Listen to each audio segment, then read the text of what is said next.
En particular, en este reporte de la OCDE se expresa que una necesidad importante es diversificar también hacia los estados. Se habla por parte de la OCDE, que en este momento no hay condiciones para elevar la tasa cero, en particular en alimentos y medicinas. La entrevista con Pedro Ferriz de Con. Central FM. Equilibrio. Quiero agradecer la presencia de Jesús Carrillo, como director de Economía Sostenible del Instituto Mexicano para la Competitividad, porque creo que hay algunos comentarios que tenemos que hacer sobre un estudio que hace la OCDE en función del crecimiento, el pronóstico de crecimiento para México en el Producto Interno Bruto, que la baja duro del 3.3% esperado para este año al 2.3%, y esto representa, este 1% representa todo, y pues algunas de las principales características que está viendo la OCDE en México deben de ser discutidas. Jesús, ¿cómo estás? Buenos días. Pedro, muy buenos días, un gusto saludarte. Igualmente, Jesús. Fíjate, estamos en el mes de febrero y del pronóstico de crecimiento, bajarlo en febrero un 1% se me hace demasiado. Pienso que la falta de inversión y la falta de confianza en la inversión, digamos, visto como dos temas que sé que se toman juntos, pero hay que verlos aisladamente, podrían ser parte de lo que hoy estamos viendo con poco optimismo, vamos a ponerlo así. Sí, la verdad es que sí es una reducción en el pronóstico de crecimiento bastante elevada.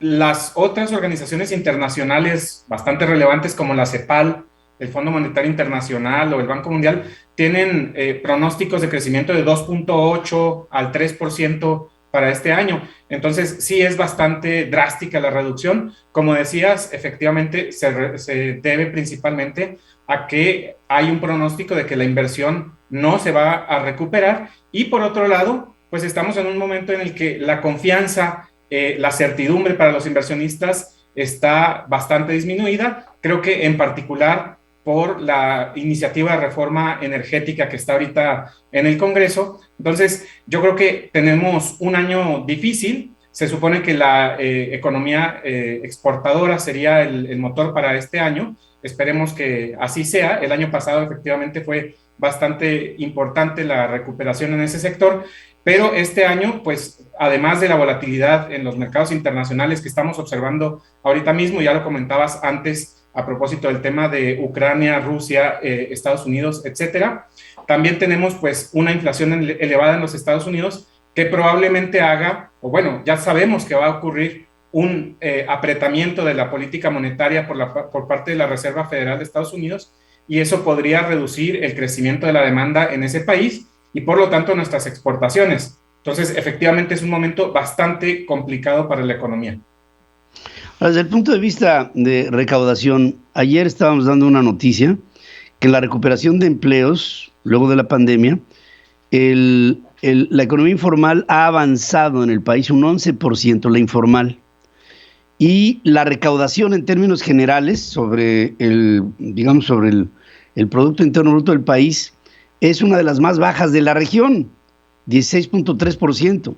Es decir, el sistema recaudatorio es malo, no es equitativo, no es simplificado, no es justo, y pareciera como si no hubiera ningún tipo de intención de parte del Poder Legislativo o del gobierno para aplicar un proceso fiscalizador que sea, digamos, atractivo para el país, para su crecimiento, que sea estimulante para la producción, para la inversión, para la creación de empresas, para el sostenimiento de las mismas. Y ahí creo que volvemos otra vez a fallar con una miscelánea fiscal errática desde mi punto de vista y un tanto desordenada. Mira, yo creo que es muy importante lo que estás comentando. En particular, creo que hay que ligarlo con algo de la inversión pública también. Si nosotros observamos la inversión pública del año pasado, en términos totales avanzó un poco, 1.2%. Pero si de esa inversión pública quitamos a Pemex, que fue casi el 40% de la inversión, entonces la inversión pública se cayó un 12.2%. Entonces, estamos hablando de que el gobierno, el gasto, no está siendo el mejor porque estamos anclándonos a esperar que el petróleo sea todavía una parte muy importante de los ingresos federales, lo cual no tiene ningún problema siempre y cuando pudiéramos tener una recaudación tributaria mucho más diversificada. Como bien decías, México es el país con menos recaudación de la OCDE y en términos de la región es bastante baja. Ahora, hay algunos intentos que se han ido dando para mejorar esta situación. Creo que en términos del ISR hay algunos avances también en la eliminación de la compensación universal del IVA. También se ha combatido con esto bastante todo el delito de hacer facturas falsas. Entonces, ahí tenemos algunos avances, pero efectivamente todavía es bastante reducida y en particular en este reporte de la OCDE se expresa que una necesidad importante es diversificar también hacia los estados. Se refieren en particular a el impuesto del predial, al impuesto a los bienes inmuebles y el impuesto a la tenencia vehicular. Como sabes, en 2012 se hizo un impuesto estatal y bueno, tuvimos un despunte de muchos gobiernos locales que podríamos llamarles populistas fiscales y que dejaron de cobrar la tenencia. Ahorita menos de la mitad de los estados cobran tenencia y en general eso podría incrementar si tanto la tenencia como el predial se cobraran con más intención, si hubiera un poquito más de esfuerzo por parte de los gobiernos locales, esto podría incrementar un 1.5% la recaudación. También el mismo reporte habla de las exenciones y deducciones fiscales en términos del ISR, y eso también podría incrementar por encima del 1% la recaudación. Ahora bien, en términos del IVA, que creo que es un tema bastante importante, bastante polémico, se habla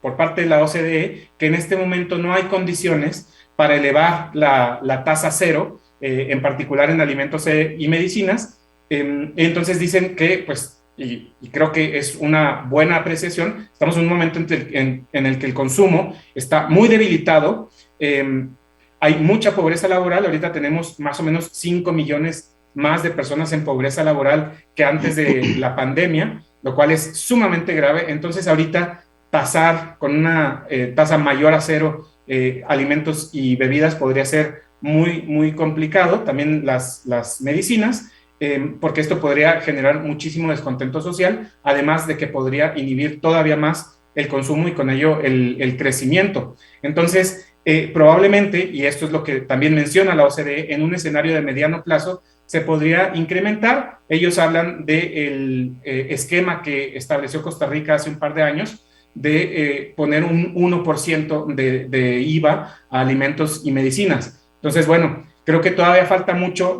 diálogo, mucho debate y sobre todo mucha conciencia de cómo se gasta, ¿no? En particular, creo, la inversión pública es fundamental en este aspecto.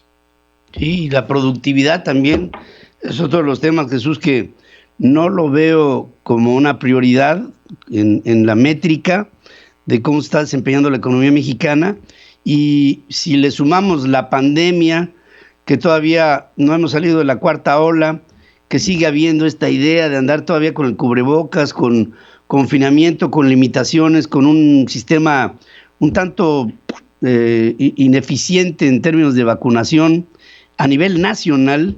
Pienso que todo esto, más pues algunas políticas públicas erráticas, han traído como resultado esto que estamos viendo, de un desánimo por la economía de México, cuando ante la coyuntura mundial tendríamos que estar totalmente animados por la condición geoestratégica que tenemos y que parece el gobierno no está aprovechando. Yo te quiero agradecer muchísimo tu presencia, y creo que en el año vamos a tener muchas cosas de qué hablar, si tú así me lo permites. Cuando gustes, estamos a tus órdenes, Pedro. Un gusto en saludarte. Muchas gracias, Jesús Carrillo, director de Economía Sostenible del Instituto Mexicano para la Competitividad. Sigue escuchando a Pedro Ferriz de Con Central FM.